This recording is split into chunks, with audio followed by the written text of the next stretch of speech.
Mabuhay! Maligayang pagdating sa Boses ng Panitikan.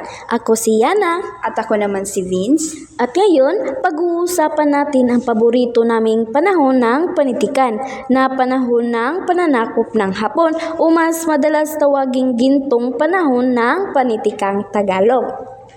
Alam mo ba, noong 1941 hanggang 1945, malaki talaga ang naging epekto ng Hapon sa panitikan natin at ipinagbawal nila ang Ingles kaya napilitan ng mga manunulat na bumalik sa Tagalog at doon lalo pang umusbong ang mga tula, dula at lalo na ang maikling kwento. Tama! Para bang biglang nagkaroon ng pagkakataon ang wikang Tagalog na mag-shine. Isa sa mga kilalang manunulat noon ay si Jose Villa Panganiban. Kilala mo ba siya? Maraming akdang lumabas ang nagpapakita ng nasyonalismo, pag-asa, at syempre ang hirap na dinanas ng mga Pilipino noong digmaan. Pero bakit nga ba dumami ang ganitong anyo ng panitikan?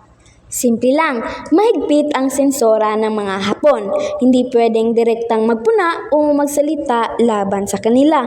Kaya gumamit ang mga manunulat ng talinghaga, simbolismo at mas maikling forma para maipahayag ang nararamdaman nila. Oo, parang sining na may tinatagong mensahe.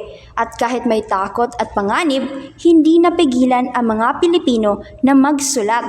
Sa totoo lang, dito natin nakita kung gaano kalakas ang papel ng sariling wika sa paglaban at pagpapahayag ng identidad.